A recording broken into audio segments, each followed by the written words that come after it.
Good afternoon and welcome to Ovum's second webinar on MWC 2019. This webinar focuses on devices and technologies, and I'm pleased to be joined today by several of my colleagues who I will introduce shortly after introducing Ovum. Ovum is a global telecoms and IT technology house with over 150 analysts in 20 locations. We have a particular focus on digital service providers and the technology partners that support them. We specialize in competitive and market analysis, identifying trends, hopefully before they're evident to others. And we are known also for our voluminous primary research and forecasts. In addition to all of this and much more, we also send quite a number of analysts to Mobile World Congress. And so I will quickly introduce them. Daniel Gleason, Senior Analyst for Devices, will be talking to us today on what he learned on traversing the various hallways at MWC, including coverage of devices, new devices rolled out for 5G, foldables, and some interesting developments in the mid-range. Following Daniel, we will be moving on to Chris Janowski, Practice Leader for our Telco IT and Operations team. And Chris will talk about progress made in telco and service provider transformation, including such hot topics as AI, APIs, new operating models, and uses of automation that he saw while there. And then we will conclude with my colleague Darryl Schooler, Practice Leader for Networks. We'll talk about progress in building networks for 5G, including evolution in radio technologies, updates on 5G deployment, a view on the kind of maturity of 5G applications, or perhaps the lack thereof, and also network economics.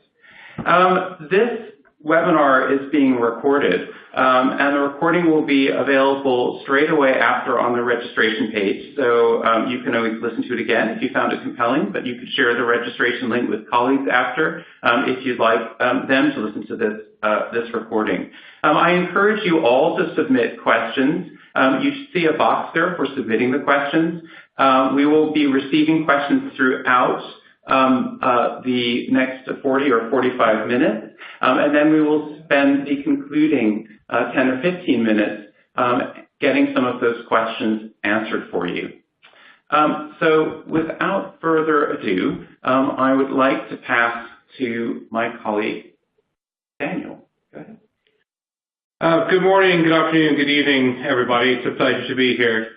So with regards to devices and smartphones, there are absolutely no prizes for guessing what I'm going to be talking about today.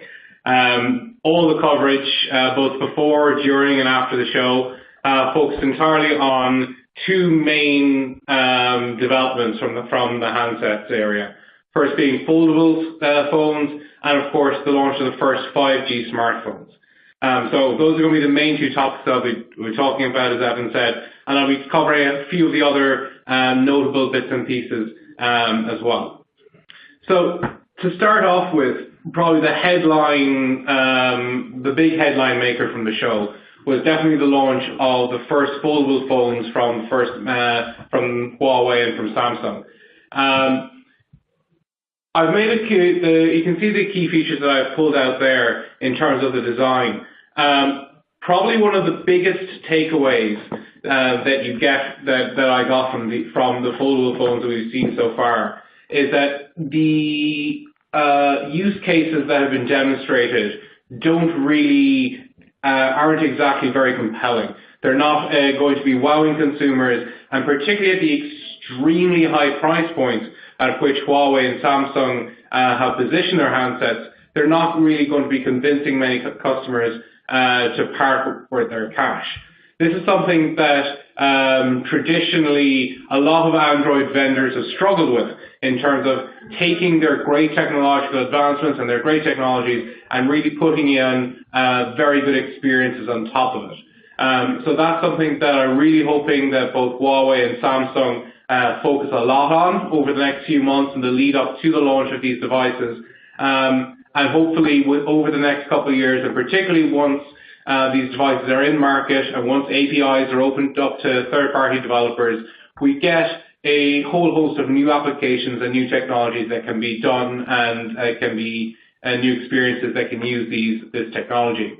But as such, we're expecting that the foldable niche will be an extremely small niche in 2019, probably talking of around the scale of 1 million units, maybe less than that, with very, very limited supply.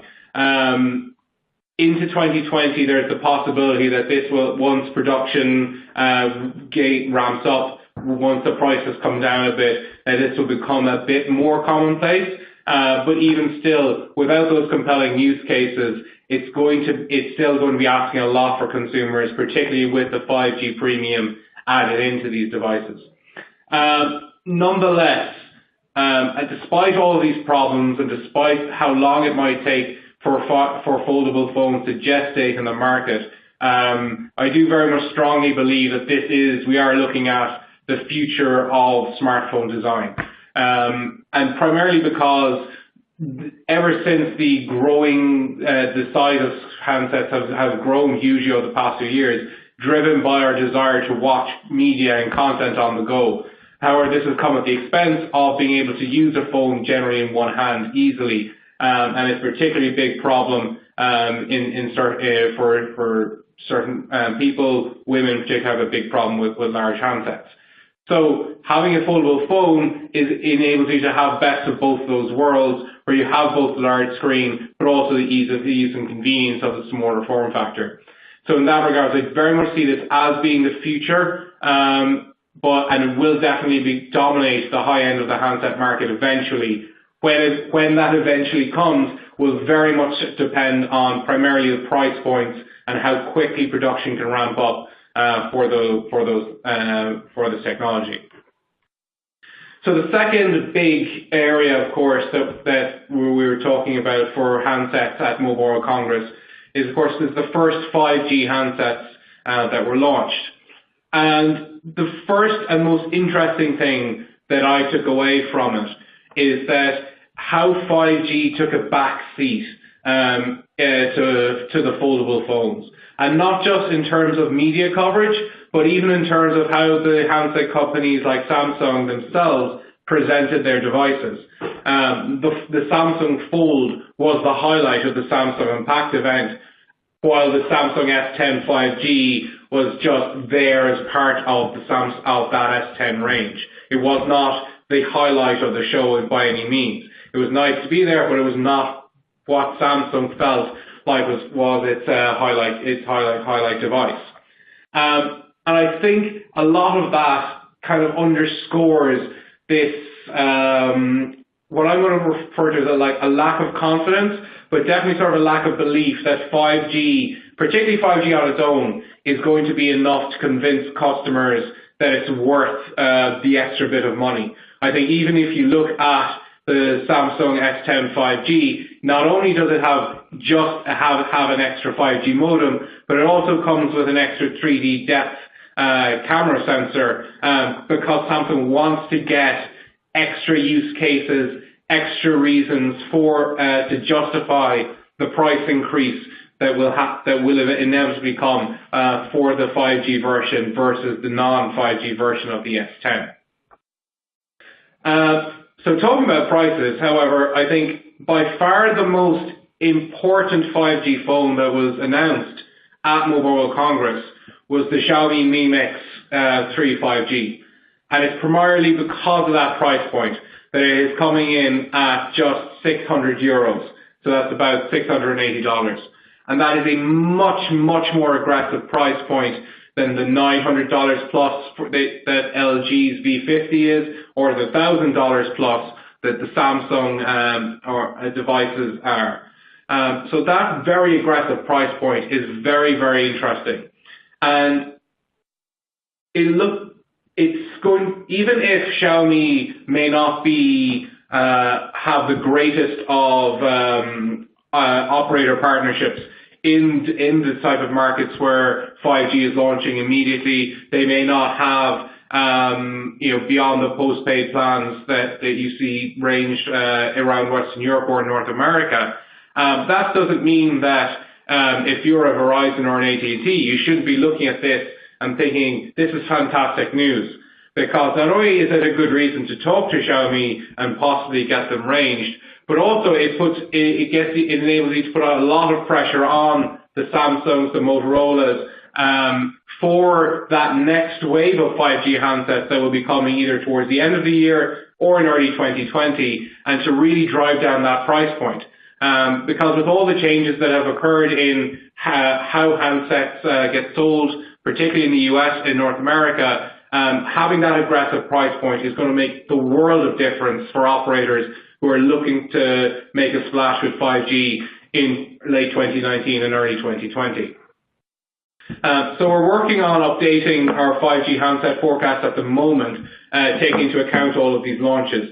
And you can see I've listed there what we think are the global drivers and the key inhibitors for the 5G handset market. I'm not going to go through them all in detail right now, because there will be follow-up reports on handsets in the Consumer Technology Service that will go into that in a lot more detail. But the key takeaway and the key implication is that because of the extra expense, because of that low enthusiasm, because of the unclear additional use cases for 5G, because of the changing retail space for handsets, basically we're expecting in each individual market the uptake of 5G handsets will be slower than it was of 4G. But because 5G is launching on a much more broad base in more markets, the overall global numbers for 5G will be higher. So you have this good and bad news combination for 5G handsets. So the third kind of point, although it's a bit secondary to those two big ones, was the continued success that we see in the mid-range and low end of the Android market. Google put out some numbers during the show saying that Android One sales and activations have grown 250% year on year. Android Go now makes up more than 50% of of entry-level Android handsets.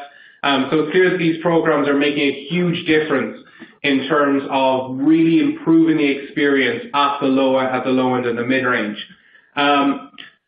The key problem for a device manufacturer, however, is that when you're dealing with these very tight reference designs to hit very specific price points, it doesn't leave a huge amount of room to make the device your own.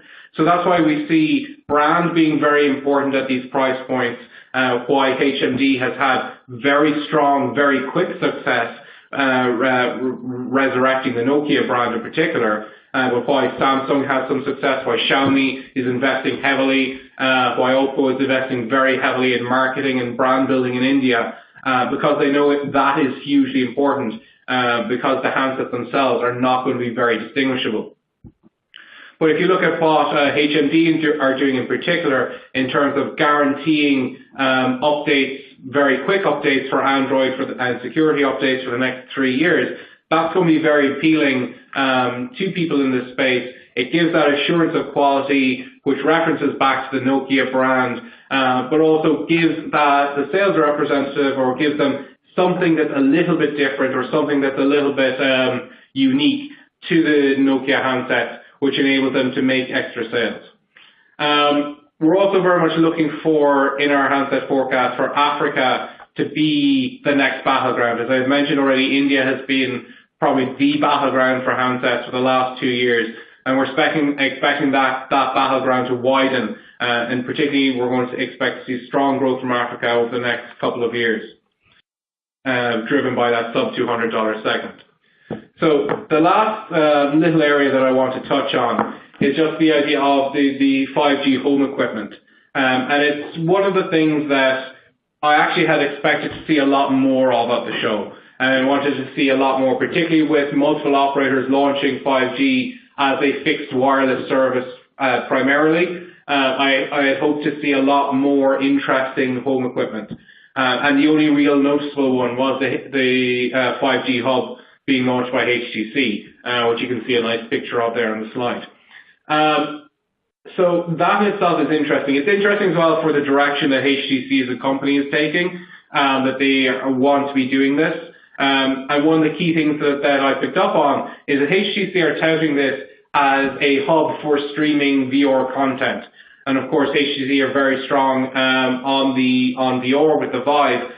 So they seem to be setting up a Vive headset, which is very light, which does not have the processing power or the same sort of requirements that the full Vive headset has, but instead that it gets driven and that content gets driven and streamed to the headset directly from a hub, sort of like the HTC 5G hub here. And that, of course, is a very interesting use case for operators to pitch to consumers in terms of trying to sell 5G. So possibly being able to bundle the hub with a couple of VR headsets with some content bundled in like that could be a very compelling story, though unfortunately those headsets are not quite out on the market yet. So that is all of the coverage that I had, the main trends from the devices from the show. So with that, I'm going to, I've forgotten the last slide on the 2020 chipsets. I'm going to very quickly go through this because it's very technical, a lot of it. But the main thing about it is that the chipset that Qualcomm announced for next year, the X55, it's going to be a lot better for 5G. It's going to support standalone, not just non-standalone, and it's going to support a much broader bandwidth than sub-6. So because of that, we really do feel that 2020 is going to be when mainstream commercialization of 5G will hit, not only for the number of networks that launch, but also in terms of the quality and availability and price points that devices will be hitting. I think we've also seen how MediaTek, we're expecting them to really make a splash towards the end of the year and early next year with their 5G modem. And of course, very noticeable by its absence was Intel's modem, which of course has been delayed until the end of this year, which of course pretty much means there's not going to be a 5G iPhone, definitely not this year, more than likely that's going to be next year. So that's the quick modem slide. So now I will pass off to Chris, who's going to talk about AI. Daniel, thank you very much. Glad to hear chipsets are important. We don't want to miss chipsets. So moving a bit deeper, I guess, some bits sort of underpinning some of the technology underpinning what we've been hearing about. So I'll be talking about telco IT and operations perspective to things. And I've picked up on three themes here. And the first one is about transforming operating models. And what I'd like to do is, I think, just kick off with an operator that I think neatly illustrates what is and also what isn't happening in the industry. I think you couldn't have failed to have noticed that new Japanese operator Rakuten, there's the logo down the bottom left there, was pretty much in evidence at the event. I think the CTO, I don't know, maybe it was coincidence, but I just seem to be bumping into the CTO everywhere. He was speaking at every panel or every vendor session I was attending at. And I think sort of Rakuten obviously working very hard to become this year's poster child for innovation. A bit like, I think if you think back to previous years, you know, it's like there's always an operator like that, you know, like Reliance Jio, for example, previous year. And I think, no surprise there, because actually the CTO comes from Reliance Jio, so connection there. So 10 out of 10 for continuity in terms of sort of market exposure. And I think what's interesting here is that obviously I'm sure you've heard about how Rakuten, it's it claims to be building the world's first end-to-end cloud-native network. But I think what's interesting from my perspective, it's not just the sort of virtualized network it was talking about at the event. It's also about implementing some of the sort of customer-centric strategy centered around that, as well as investing in next-generation digital business and operations solutions. And there was, in fact, an announcement, a pretty big announcement, actually, sort of tying in with that at the event last week. And it was a major contract with NEC Netcracker to implement the vendor's digital BSS and unified OSS solutions. And, you know, I mean, we love to hear about new operators, big operators making a splash like this. But we need to remind ourselves that actually what Rakuten is doing is not, it is relatively rare. These kind of major greenfield implementations always get attention because it's not what is happening in the industry. And I think a lot of it, what's more happening, and what we were hearing about at the event, was about ongoing in-flight transformation programs. Those dodgy, those really difficult sort of implementations where you're trying to make changes to systems as you're still running the legacy. And if you look bottom left, I've included, to try and sum this up, I included a photo here of me flying over the Alps last week, which makes the customer journey look wonderful, doesn't it? But when I arrived at Barcelona, my luggage was missing. So there we go. This is a call out for the company whose name you can see there. My luggage was missing. So I think that's indicative of what can happen in flight transformations. I think it was very nicely, for me, it was nicely summed up with something Vodafone CTO was saying last week at one of the sessions I was in. And he admitted that current pace of change is absolutely daunting for services, for service providers. It's just too many things having to be done at the same time, and that's what's making it difficult.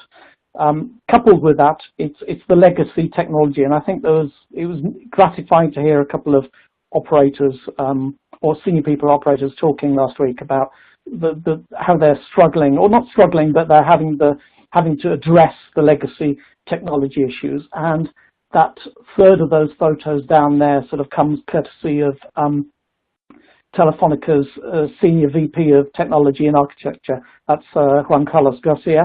And it was an analyst breakfast session. It was very good. I love that image of the junkyard. It's basically, this is what most operators, you know, they're not like Rakuten. This is what most operators are actually, their day-to-day life is having to reprocess this material, having to make sense of it.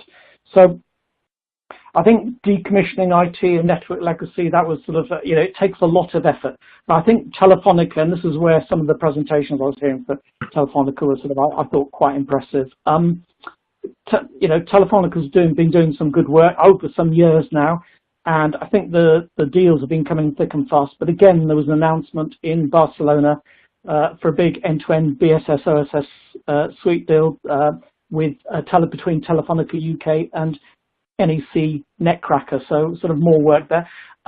No apologies there for mentioning the same vendor twice in the first slide, because that's one that's been doing very well off the back of transformation deals like this.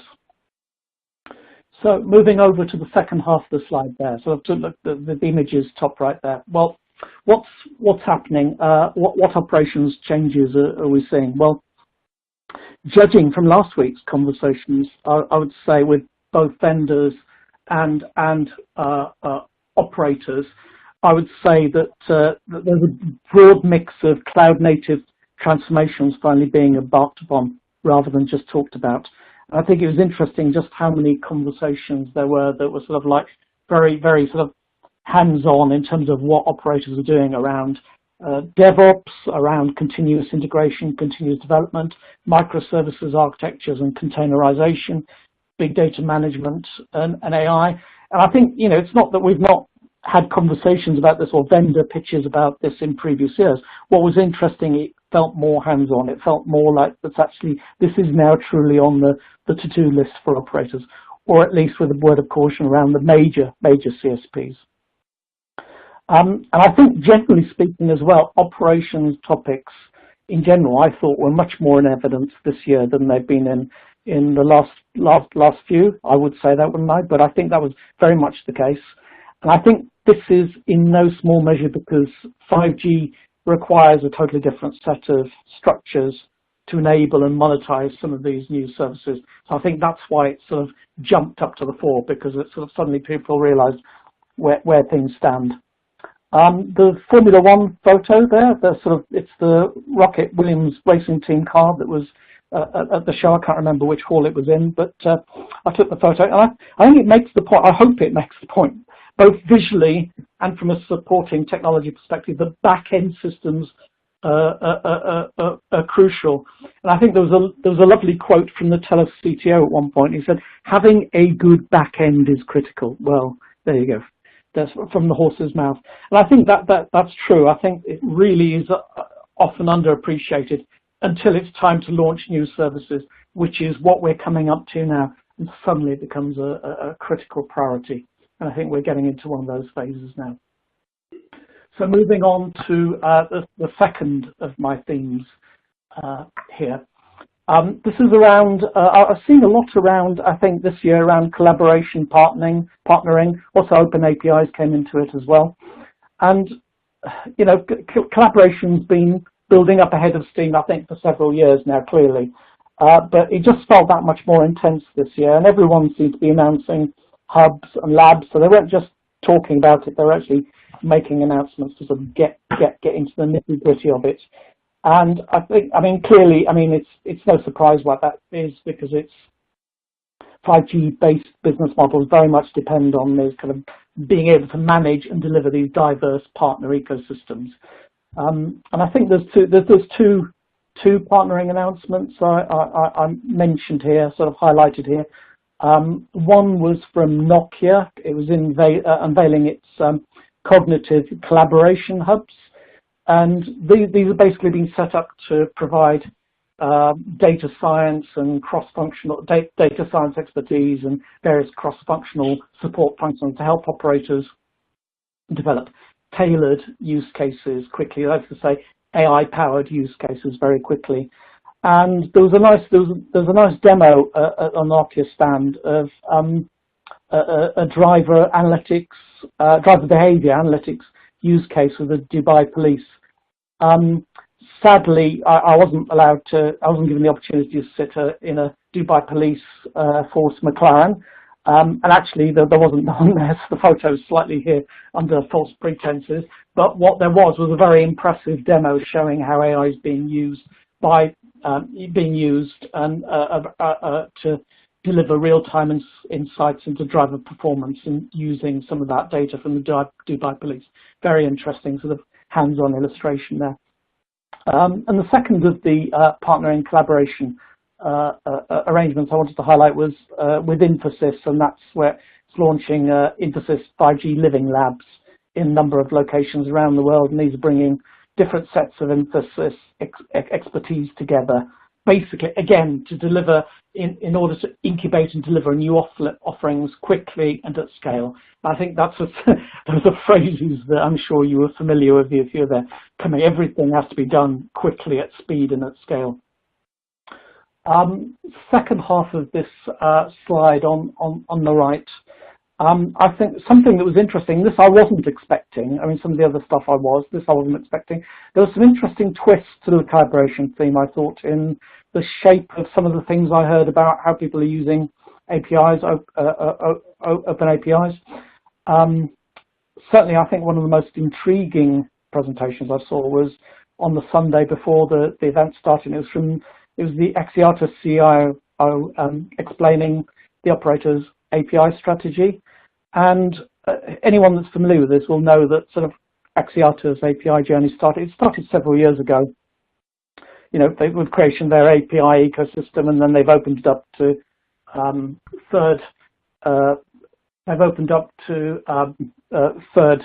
third parties there. But I think what was interesting, what was unusual here was to hear about the impact these are actually making back on the operator. So it's the impact on the operator's microservices and API-based digital stack. And I think it was the phrase the Axiata CIO used was, what happened next is APIs started to bleed back into the BSS. So I think it's very interesting. It's gratifying to hear about, we talk about a lot of these two-sided models in theory, but it's gratifying to hear some of this beginning to work in the telco context. So I thought that was an interesting one to highlight. And it's worth remembering with open APIs as well that it's not just about, what I was talking about here a moment ago, it's not just about support of it's cross-industry developer collaboration, but it's also about facilitating more creative and easier link-ups between industry vendors themselves. And I think there was an interesting, a good illustration of this is, there was another announcement at this year's MWC. It was the launch of NTT Data's B2B in a box solution. Now, this is a cloud-based solution that brings together, on the one hand, it brings together NTT Data's sort of consulting, SI analytics type capabilities with those bringing in with other vendors. And this is a mix of charging, billing, order management, and configure price quote product catalog capabilities from OpenNet, MDS Global, and Sigma Systems. I'm sorry to blind you with the list there, but I think what's interesting is the way that sort of something like that can be brought together. If anything, it should make big vendors sit up and pay attention that end-to-end capabilities can be pulled together like this. And it'll be interesting. I'll find it interesting to see if there's more announcements like this next year at next year's MWC. And moving on to my third and final theme, and no surprises here, guessing that if you're playing analyst bingo, that AI would be here. But I want to talk here specifically about AI in a network automation context. I think that's what we were having, and it's gratifying because it's what we were forecasting when we did our in our build up to the event, what we thought would be happening, and lo and behold, there were lots and lots of announcements around this space, around automated network management use cases with a AI element in them.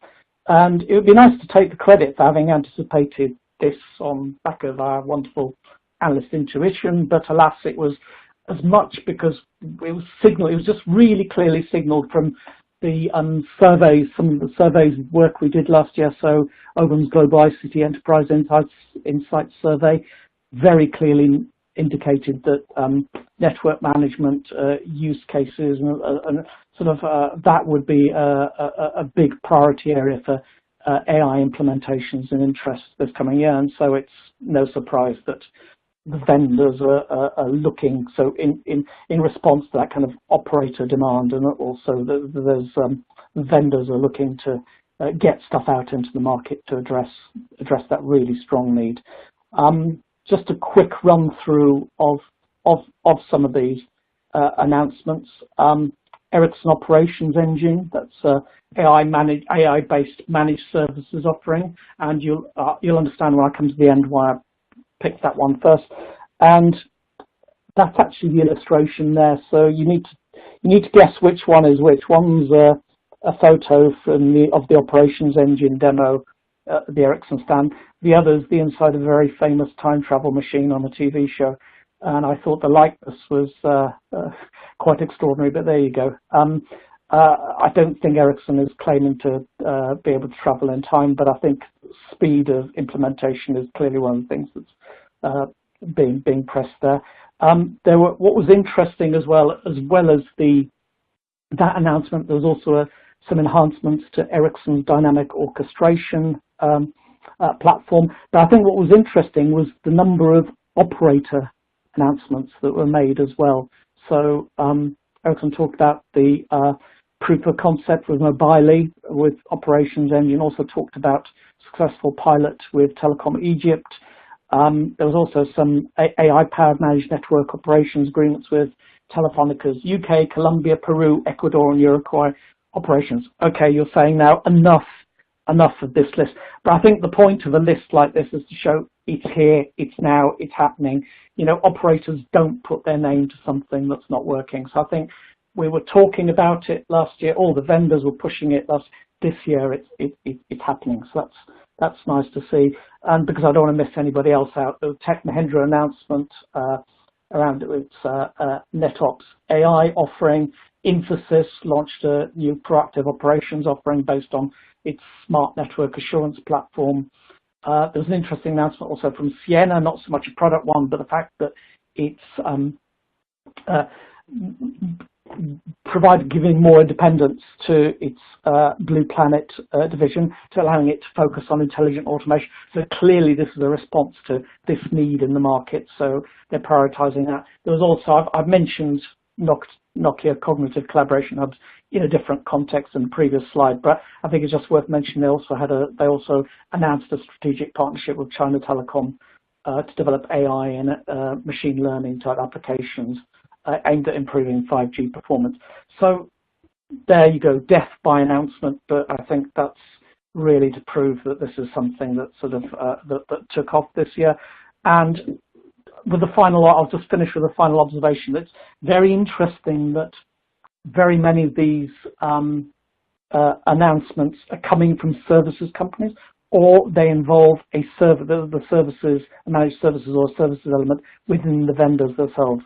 And I think this is something that reflects the growing complexity of the market need for these kind of collaborative and integrated approaches when you're actually supporting and implementing some of these sort of AI-powered offerings. And if there's one common theme, if I'm trying to glue the three themes I talked about, there's one common thing that bridges them all. It's the increasing need for collaboration and connection, collaborate and connect. And on that note, I will pass on to Daryl to delve ever deeper into the stack, into networks. Thanks, Chris, and thanks for everybody who stuck around this long in the presentation. I'm going to spend the next several minutes talking about some of my observations, mainly around the radio access network. Now, I know there's a few people out there who are getting very excited about 6G, but I personally am a little bit more linear in my vision. So I'm instead going to focus more on 5G, which of course got a lion's share of the coverage last week. I will say first off, and I've titled this as Getting Ready to Be Real. I know there's been announcements about first networks and first devices and things of that nature. But honestly, when you look at 5G in total, in terms of what its expected relevance, life cycle, development cycle, et cetera, should be, we're really at this point dipping our toe in the water. We're not really, if this was going across the English Channel, you're just putting your foot in the channel. We haven't reached the point where you're actually ready to swim across it yet when it comes to 5G. But I will say, I continue to be impressed by the progress I see from the network equipment vendors. I think it might have been 3 years ago. I remember being in Ericsson's booth, and they were showing me like one of their first 5G radios, and it was about the size of the dishwasher in my house, and they had it on wheels, and they were all excited to show that, look, we can continue to keep a connection moving 5 feet at the pace of a human walking. Those days are definitely gone. If you're an operator, you should be very pleased in terms of what your suppliers are doing in terms of their R&D and development. One of the areas I look at right away is in terms of like the radio and the antenna. And those form factors continue to get smaller, especially in the mid-beam area, mid-spectrum range, which is kind of like, around the 3.5, where we think a lot of initial 5G networks outside the United States will be deployed. What you see out there today are actually real commercial products. Footprints are getting smaller. These are things that can be put on the tower. And so I think that's really great progress. And of course, I'll be talking about this quite a bit here throughout the presentation about radio and spectrum, because when you look at what's going on with the 5G radio network, I think, one of the big areas that 5G differentiates itself from 4G is really about advanced antenna technologies and spectrum that will be made available under 5G. And of course, kicking off Monday morning, Ericsson made antenna noise in terms of, their purchase of Catherine. They also, their CEO showed a prototype of an antenna for indoors that could be basically put up like masking tape. So you've seen a lot of stuff around antennas. Of course, companies like CommScope and Blue Danube, they continue to be more antenna specialists, making progress there. But so seeing, overall, one of my takeaways is, really good progress in terms of the antennas and the radios. Another big message, especially from the larger vendors, we continue to see lots of talk about end-to-end solutions, the core, the transport, the backhaul, the radio. And this remains really kind of an important message, I believe, from the major vendors. Not because so many, operators are going to totally single source their networks, but it does help them make the case, these vendors, in terms of, their broad knowledge of the 5G network.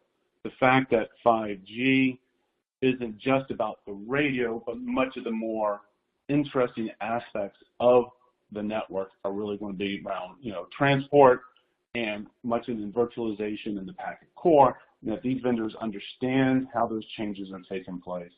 And these vendors also can do the system integration work as well. Another topic you heard a lot more about was in terms of optimization, network automation, and deployment. This topic had kind of cooled off the last couple of years, but you're really starting to see more about it. I know, talks with Amdocs, that was a big part of their message this year. Saw it in other briefings and in displays throughout the different, which, obviously the indication that we've gone beyond just part of talking about how do you make the radio work, but now let's get to the more complex part of doing the deployment in terms of how do you get the networks to work, the radios to work together beyond 5G and 4G in terms of optimizing the network. And as you think about more endpoints, as you move into higher and more small cells, how to really automate those processes. So that is becoming a bigger topic within the vendor community going forward.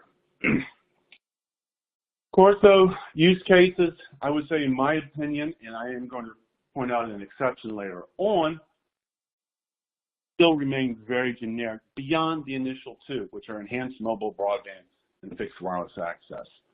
The other types of applications, especially in more advanced enterprise applications that rely on network slicing and edge computing and lower latency, these really are going to take several more years to develop, and we aren't there yet for them.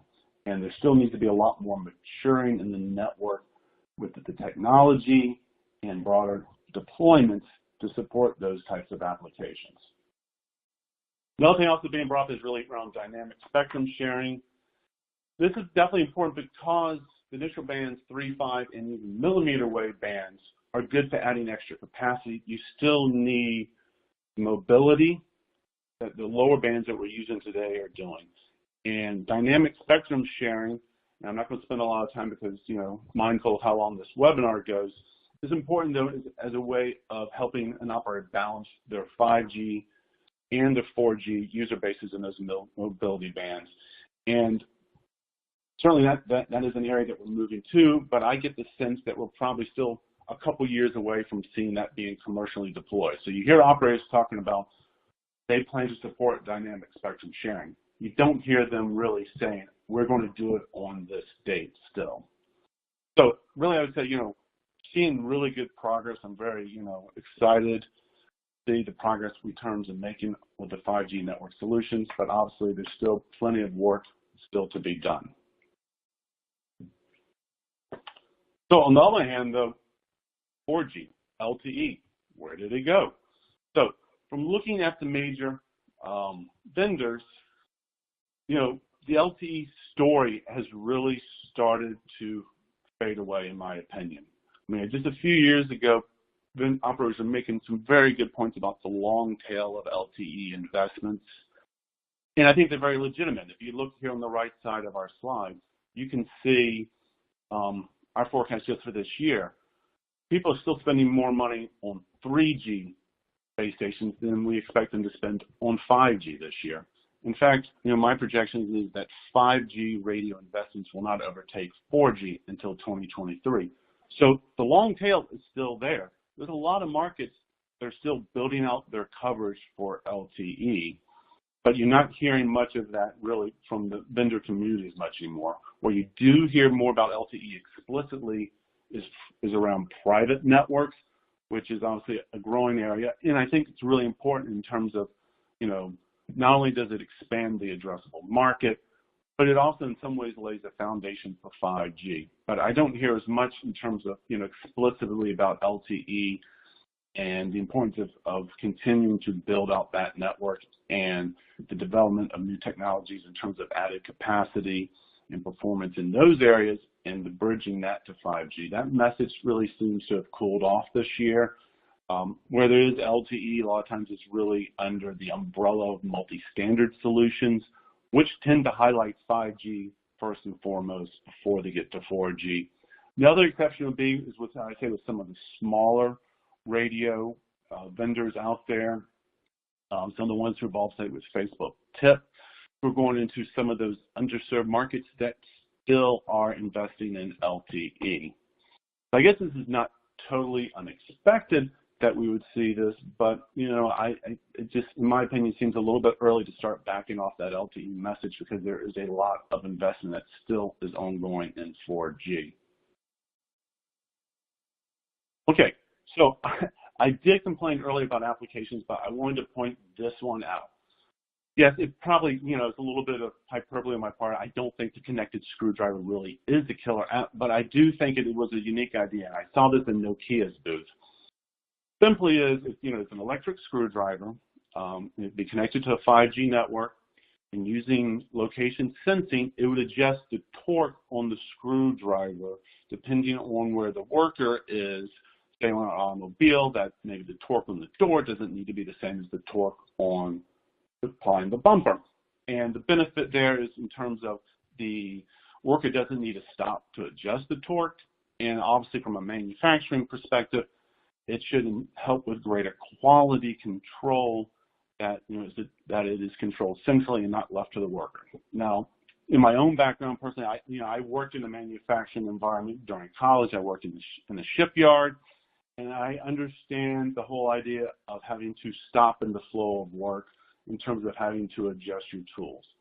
So this one certainly struck me. And one of the reasons I thought was a good app and something I'd like to see more of is that it is immediate in terms of seeing the benefit. It is not as generic as some of the other things I see, and you can automatically grasp the benefit of this application and why someone would be interested in it. It is simple, but it is also very direct and very easy to grasp. And I think it's something I'd like to see more of, certainly when it comes to talking about applications beyond just the generic smart city and connected car.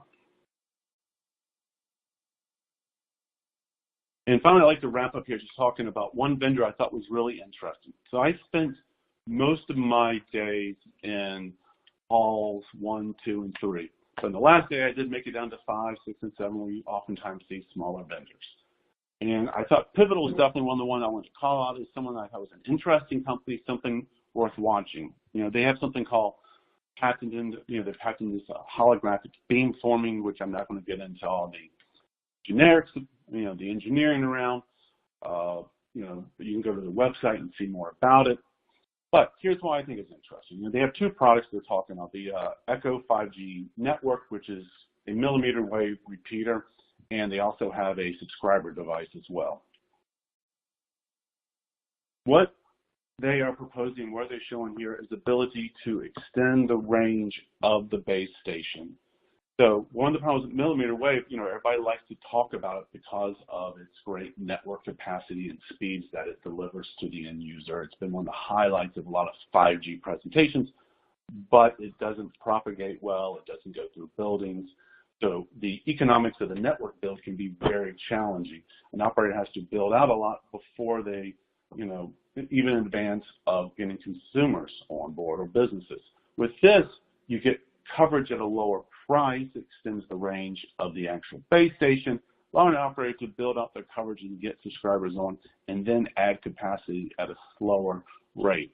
I think this is, definitely something to watch because, the economics around millimeter wave remains a challenge. And when we do our research here at Ovum, oftentimes, we think, millimeter wave, it's going to be, a limited type deployment.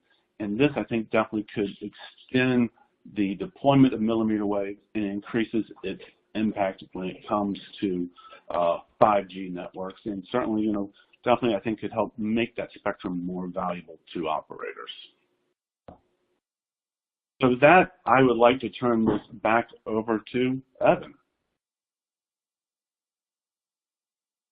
Thank you very much, Daniel, Chris, and Daryl. Really appreciate it. As you guys who are attending the webinar can see, there is a slide up called Any Questions, which is also a radio show here in the UK.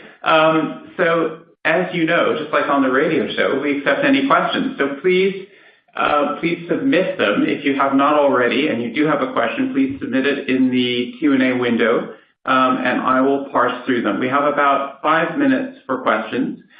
We are noting down the questions, so if we don't get to them in the remaining 5 minutes, we will follow up with you afterwards. Right. So one question we had, I believe, Chris, is directed to you. Which is around AI. I mean, you mentioned a lot about AI in terms of network operations. I'm wondering, as you wandered the floor of MWC and talked to different vendors, whether you had any insight into the use of AI or machine learning in predicting things like customer uptake or customer churn or customer behavior. Did you see any of that kind of use of AI and sort of customer experience anywhere on display? Oh, blimey. Actually, I probably misunderstood that question. I was thinking about whether, I was thinking in terms of, do we actually have forecasts? And I was going to say, yeah, we've got forecasts. So let me first answer the question I thought it was, and then the question it really is, or in your interpretation. So from the forecast, yes, we do. We do have forecasts of uptake.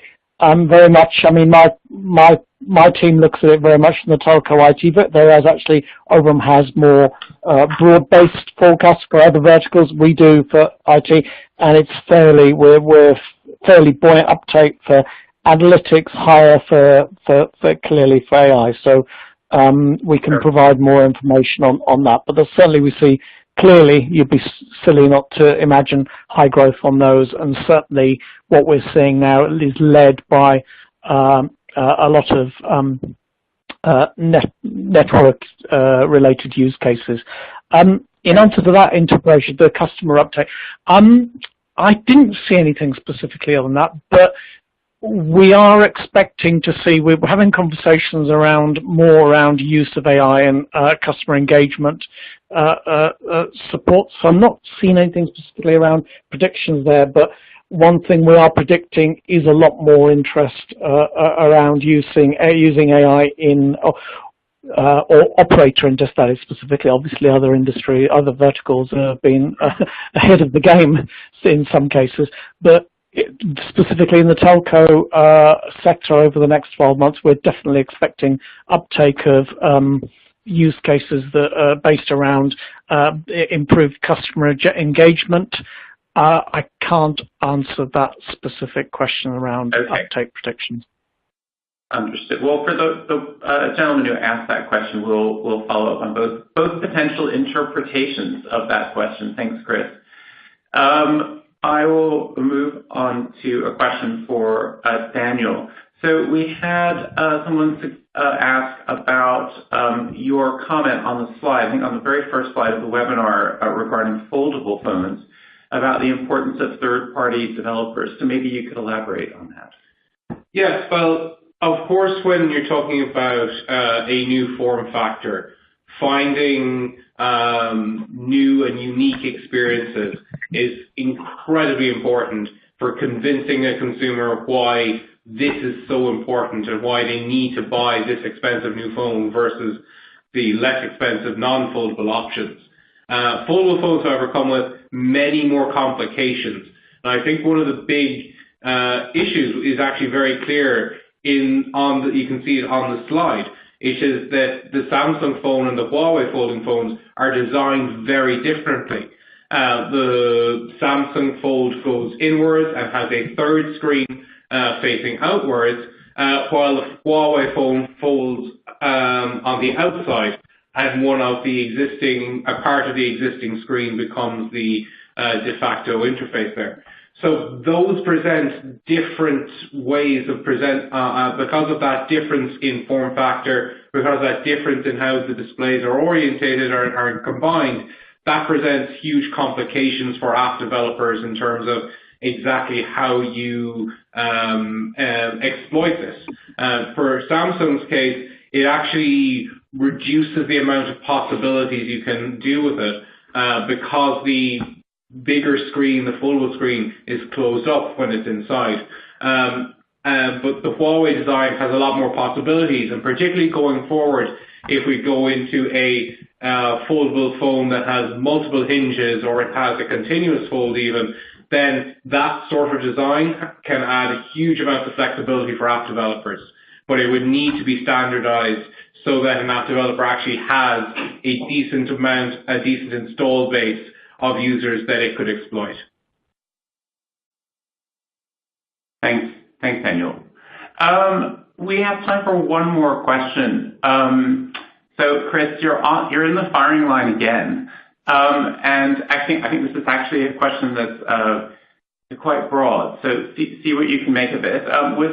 With all the hype surrounding monetizing 5G and IoT, did you see anything from vendors that that was particularly interesting in the BSS space in order to support these new types of services enabled by 5G, or do you think it's more a case of leveraging existing systems and assets in order to adapt charging models or business models to support these services? What's your view on that?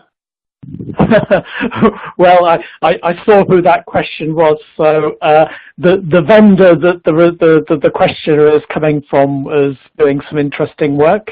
That's for certain. But I think generally, I think a lot of the conversations sort of like focus on about sort of independent, sort of separate stacks, sort of like addressed particular IoT or digital service, sort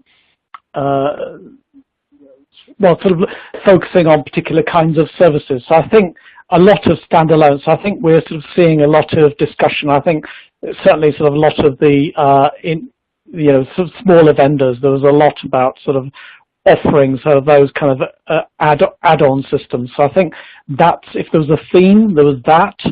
There was some rather sadder conversations with, I'll leave you to guess which vendor, about one vendor that's obviously not been doing very well in terms of sort of end-to-end systems. So I think it's a funny mix actually, that, because a lot of the big vendors are still sort of like hedging their bets in their marketing. They're still going, oh well, we can sort of like deliver these sort of capabilities any which way you want them. Well, I think there's definitely picking up a trend around sort of public cloud and cloud-enabled systems that can actually be tailored towards particular services or particular use categories of use cases. So I think there's a bit of a trend there, but still two worlds running side by side. Okay. Thank you very much, Chris. So with that, we will conclude the Technologies and Devices webinar. I want to thank all of our attendees and also our presenters, Daniel, Chris, and Darryl. Thank you very much for hard work. Just as a reminder, if you submitted a question, we will follow up later if we haven't addressed it already. If you think this is worthwhile and you'd like to share with colleagues, please send them the registration link or forward it to them, and they'll have a recording of this webinar available very, very shortly. So thank you. Have a wonderful afternoon or evening, depending on where you are. Take care. Bye-bye.